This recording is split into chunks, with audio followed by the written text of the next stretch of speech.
Hi everyone, welcome back to my YouTube channel.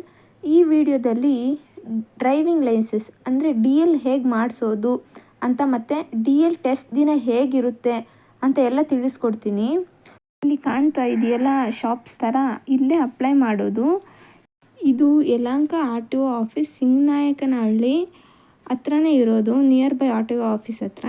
ಇಲ್ಲೇ application ಹಾಕೋದು. ಇಲ್ಲಿ ಅಪ್ಲಿಕೇಶನ್ ಹಾಕಿದ್ರೆ ಸಾಕು, ಅವರೇ ಹೇಳ್ತಾರೆ, ಪ್ರೊಸೀಜರ್ ಹೇಳ್ತಾರೆ, ನೆಕ್ಸ್ಟ್ ಏನು ಮಾಡಬೇಕಂತ ಎಲ್ಲ ತಿಳಿಸ್ಕೊಡ್ತಾರೆ ನಮಗೆ. ಇದೇ ನೋಡಿ ಯಲಹಂಕ RTO ಆಫೀಸ್. ನಾವು ಡ್ರೈವಿಂಗ್ ಸ್ಕೂಲ್ ಮೂಲಕ ಅಪ್ಲಿಕೇಶನ್ ಹಾಕಿರೋದ್ರಿಂದ ಯಾವುದೇ ಜಾಸ್ತಿ ಪ್ರೋಸೆಸ್ ಇರೋಲ್ಲ. ಎಲ್ಲ ಅವರೇ ಮಾಡ್ಕೊಂಡಿರ್ತಾರೆ, ಮತ್ತೊಂದು ಸೈನ್ ಹಾಕ್ತಾರೆ, ಮತ್ತು ಅವತ್ತಿನ ದಿನ ಒಂದು ರೂಮಿಗೆ ಕಳಿಸ್ತಾರೆ. ಹಿಂಗೆ G6 ಥರ, ಅಲ್ಲಿ ಒಂದು ಫೋಟೋ ಮತ್ತು ಸಿಗ್ನೇಚರ್ ಅಷ್ಟೇ ತೊಗೊಳ್ಳೋದು.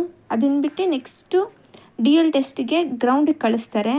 ಇಲ್ಲ ಅಂದರೆ ನೀವೇನಾದರೂ ನೀವೇ ಅಪ್ಲಿಕೇಶನ್ ಹಾಕಿ ಪ್ರೊಸೆಸಿಂಗ್ ಮಾಡ್ತಾಯಿದ್ದೀರಾ ಅಂದರೆ, ಈ ಥರ ಇಲ್ಲಿ ನೀವು ಯಾವ ಗಾಡಿ ಓಡಿಸ್ತಾ ಇದ್ದೀರಾ ಆ ಗಾಡಿ ಎಲ್ಲ ಡಾಕ್ಯುಮೆಂಟ್ಸ್ ಕೂಡ ಇಲ್ಲಿ ಕಾಣ್ತಿರೋ ರೂಮ್ಗೆ ಸಬ್ಮಿಟ್ ಮಾಡಬೇಕು. ಅದಾದಮೇಲೆ ಇವರು ಏನೇ ಮಿಸ್ಟೇಕ್ಸ್ ಇಲ್ದಿರ ಓಕೆ ಅಂದಮೇಲೇ ನೀವು DL ಟೆಸ್ಟ್ ಕೊಡೋಕ್ಕಾಗೋದು. ಇಲ್ಲ ಅಂದರೆ ನೀವೇನಾದರೂ ಡ್ರೈವಿಂಗ್ ಸ್ಕೂಲ್ ಕ್ಲಾಸಸ್ ಮೂಲಕ ಏನಾದರೂ ಹೋದರೆ ಈ ಥರ ಡೈರೆಕ್ಟ್ ನಿಮ್ಗೆ ಇಲ್ಲಿ ಕಳಿಸ್ತಾರೆ.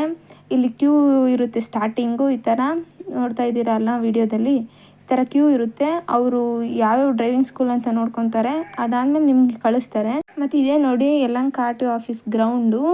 ಇದರಲ್ಲೇ ನೀವು 2 ವೀಲರ್ ಮತ್ತು 4 ವೀಲರ್ ಡ್ರೈವಿಂಗ್ ಟೆಸ್ಟ್ ಕೊಡಬೇಕು. ನೋಡಿ ಇಲ್ಲಿ ಕಾಣಿಸ್ತಿದೆಯಲ್ಲ ರೋಡು, ಇಲ್ಲಿಂದ ಒಂದು ರೌಂಡ್ ಹೀಗೆ ಹೋಗಿ ಹೀಗೆ ಮತ್ತೆ ರಿಟರ್ನ್ ಅಲ್ಲಿಗೆ ಬರಬೇಕು. ಅಲ್ಲಿ ಮೇಡಮ್ ಇಲ್ಲಂದರೆ ಸರ್ ಇರ್ತಾರೆ. ಅವ್ರು ನೋಡಿ ನೀವು ಕರೆಕ್ಟಾಗಿ ಓಡಿಸಿದ್ದೀರಾ ಅಂದರೆ ಅಪ್ರೂವಲ್ ಅಂತ ನಿಮ್ಮ ಪೇಪರಲ್ಲಿ ಬರ್ಕೊಡ್ತಾರೆ, ಅಪ್ಲಿಕೇಶನ್ ಪೇಪರಲ್ಲಿ. ಆ ಅಪ್ರೂವಲ್ ಆದಮೇಲೆ 15 ಡೇಸಲ್ಲಿ, ವಿತಿನ್ 15 ಡೇಸಲ್ಲಿ ನಿಮಗೆ DL ನಿಮ್ಮ ಮನೆಗೆ ಪೋಸ್ಟ್ ಮೂಲಕ ಬರುತ್ತೆ ಅಷ್ಟೇ. ಇನ್ನೇನಾದರೂ ಡೌಟ್ಸ್ ಇದ್ದರೆ ಕಾಮೆಂಟ್ ಸೆಕ್ಷನಲ್ಲಿ ತಿಳಿಸಿ, ರಿಪ್ಲೈ ಮಾಡ್ತೀನಿ. ಮತ್ತು thanks for watching my video.